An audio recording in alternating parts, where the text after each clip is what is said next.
तमाम उपस्थित तमाम मान सम्मान के योग्य सभी महान विभूतियां, हमारी माताएं बहनें, छोटे छोटे बच्चे और समाज को एक नई दिशा दिखाने वाले हमारे संत महात्मा, आज यहां आप सब लोग एकत्रित हुए हैं। सबसे पहले मैं आप सबको हाथ जोड़ के प्रणाम करता हूं और बड़े बुजुर्गों से आशीर्वाद लेते हुए उनको पैरों को हाथ लगाते हैं। साथियों, मुझे बताया गया कि कृषि के क्षेत्र पे, कृषि के मुद्दे पे हमें अपनी बात रखनी है। मैं उस मुद्दे पे आने से पहले थोड़ी बात आपके साथ सामाजिक तौर की बातें भी आपसे साझा करना चाहता हूं। स्वामी जी ने कहा था कि क्रोध का भोजन विवेक होता है और जब विवेक नष्ट हो जाए तो तब सब कुछ नष्ट हो जाता है। सामाजिक व्यक्ति को कभी किसी के प्रति विरोध अपने मन में नहीं लाना चाहिए।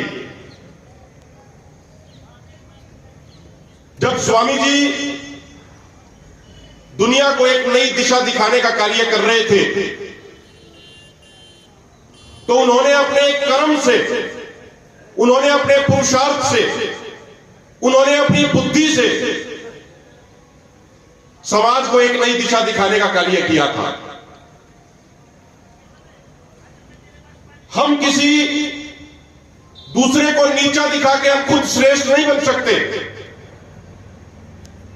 हम अपने कार्यों से, हम अपने कर्म से, हम अपनी बुद्धि से, हम अपने संस्कार से, हम अपने आचार से, हम अपने व्यवहार से श्रेष्ठ बनेंगे।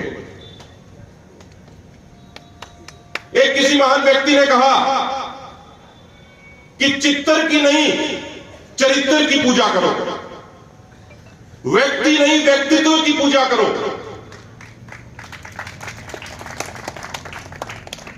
प्रकृति का एक नियम है,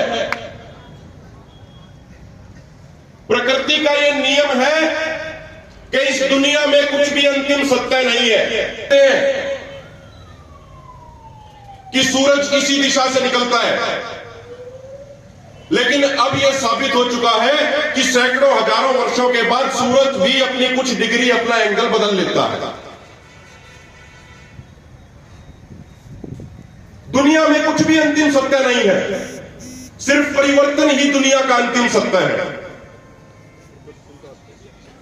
और मैं तमाम साथियों से, तमाम बौद्धिक व्यक्तियों से एक हाथ जोड़ के ये विनम्र विनती करना चाहता हूं कि यदि हमें किसी महान व्यक्तित्व जैसे महर्षि दयानंद सरस्वती हुए, यदि किसी महान व्यक्तित्व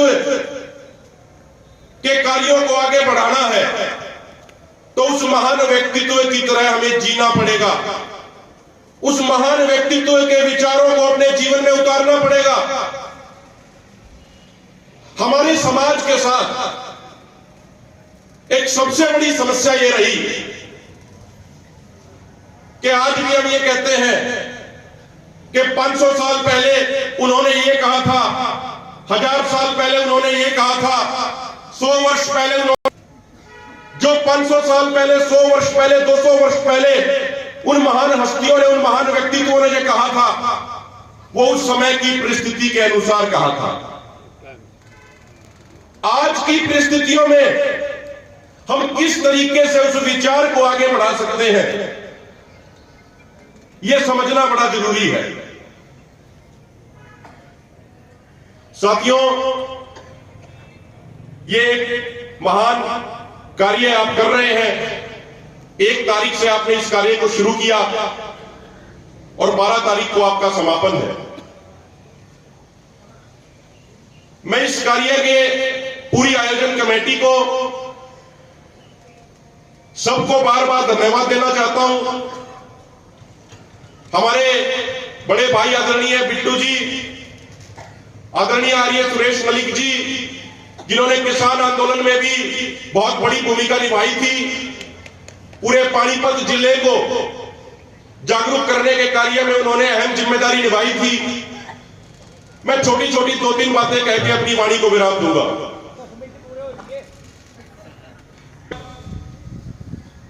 हमें कोई भी यदि नीति बनानी है, आज बात सरकार की नहीं, आज बात सिस्टम की करनी पड़ेगी।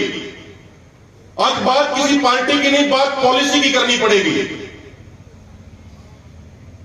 जब तक हमारी पॉलिसियां बेहतर नहीं होंगी, जब तक हमारा सिस्टम में सुधार नहीं होगा, तब तक हम कोई भी बदलाव नहीं। हमारे देश की विडंबना यह रही कि आज भी हम भारत में कोई नीति बनाना चाहते हैं तो पश्चिमी देशों के अनुसार अपनी नीतियां यहां की बनाते हैं। पश्चिम देशों के नजरिए से हमारे नीति निर्माता यहां नीति बना रहे हैं। पिछले 75 वर्षों से यह कार्य जारी है।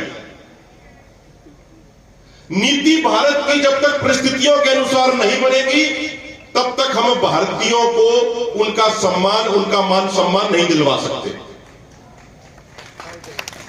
भारत की नजर से भारत के लिए नीतियां बनानी पड़ेगी। पॉलिसी की बात हम करते हैं। एक तरफ वो किसान है जिसकी 50 लाख रुपए की कीमत वाली उसकी जमीन के कागज जमा कराए जाते हैं और उसके बाद उसका 1 लाख का केसीसी का कार्ड बनाया जाता है। और दूसरी तरफ वो बड़े बड़े कॉर्पोरेट घराने हैं जिनको इनसिक्योर लोन के तौर पे अरबों करोड़ों खरबों रुपए का लोन मिल जाता है। और ये बात किसी एक सरकार की नहीं है, ये बात हमारे सिस्टम की है, बात हमारी नीतियों की है। जब कोरोना काल में तो उस सेक्टर था जिसने 3.6% की दर से हमारे देश की अर्थव्यवस्था को आगे बढ़ाया था। आज हम कहते हैं कि कोरोना के दौर में हम 80 करोड़ लोगों को, 80 करोड़ गरीब भाइयों को खाना देने में सफल हो पाए, तो उसका कारण देश का अन्नदाता, देश का किसान है। उस किसान ने एक वो दौर भी था लाल बहादुर शास्त्री जी का, जब अमेरिका जैसे देशों ने कहा कि हम अपना अनाज समुद्र में फेंकना तो पसंद करेंगे लेकिन भारत के लोगों के लिए नहीं भेजेंगे।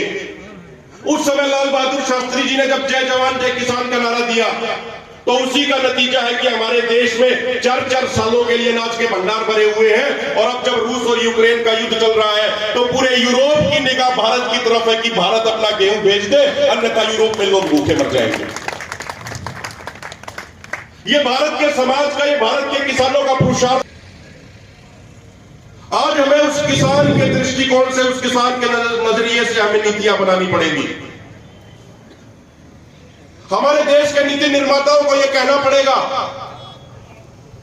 कि हम विश्व स्तर के WTO और IMF जैसे संस्थानों की गलत नीतियों का पालन हम नहीं करेंगे। ये बातें हमारे देश के नीति निर्माताओं को कहनी होगी। हमारे देश के लोगों को, हमारे देश के नीति निर्माताओं को यह कहना होगा कि उन विकसित देशों के बड़े बड़े संस्थान, WTO, IMF जैसे संस्थान, वो अमेरिका, इंग्लैंड, चाइना, उन देशों के लिए जो नीतियां बनाते हैं, उन नीतियों के अनुसार वहां के किसानों को वहां की सरकारें 42 लाख रुपए सालाना की सब्सिडी देती हैं। लेकिन यदि भारत की सरकारें यह कहें कि हमारे देश के किसानों ने अपनी मेहनत से, अपने पुरुषार्थ से जो अन्न पैदा किया है, हम उसको उसकी उचित कीमत देंगे, तो वो WTO और IMF जैसे संस्थान भारत के ऊपर मुकदमे शुरू करा देते हैं। तो हमारे देश के पॉलिसी मेकर्स को, नीति निर्माताओं को खड़े होके ये कहना पड़ेगा कि हम बिगाड़ नहीं करेंगे।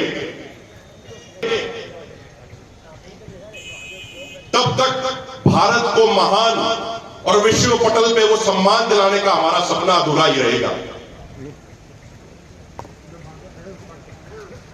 मैं अंतिम बात अपनी ये कहना चाहता हूं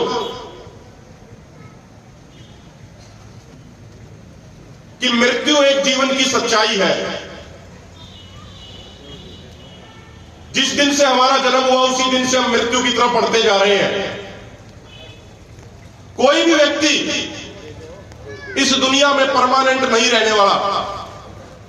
जो आया है उसको एक दिन जाना भी है। लेकिन जितना समय इस धरती पे हम हैं, यदि उस समय में हम ऐसा कुछ कार्य कर जाएं कि हमारे जाने के बाद भी हम जिंदा रहें, हम समाज के लिए ऐसा कुछ करके जाएं कि हमारे जाने के बाद भी पीढ़ियां याद रखें। आज स्वामी दयानंद सरस्वती इस दुनिया में नहीं है, लेकिन स्वामी दयानंद सरस्वती विचारों को मानने वाले लाखों करोड़ों नौजवान, नवयुवतियां, बुजुर्ग उनको समन रखे हुए हैं, उनके विचारों को आगे बढ़ाने का कार्य कर रहे हैं।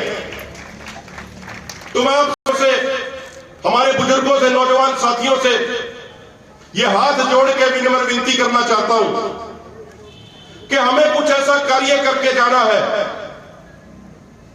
कि हमारे जाने के बाद भी हमारे वो विचार समाज को आगे बढ़ाने का रास्ता दिखाते रहे। और अंत में हमें यहां अपनी बात रखने का मौका दिया। बातें बहुत कुछ थी, लेकिन समय का ज्यादा समय लेने के लिए आप सबसे अपनी वाणी को यहीं पे विचार अपना विराम देता हूं। और आपने विचारों को सुना, उसके लिए आप सबका बहुत बहुत धन्यवाद। यदि किसी की शान, यदि किसी के मान सम्मान में हमारे किसी शब्द से ठेस पहुंची हो तो उनसे भी हम हाथ जोड़ के क्षमा मांगते हैं। बहुत बहुत धन्यवाद। धन्यवाद कुहाड़ जी। और महर्षि दयानंद ने तो गाय माता की रक्षा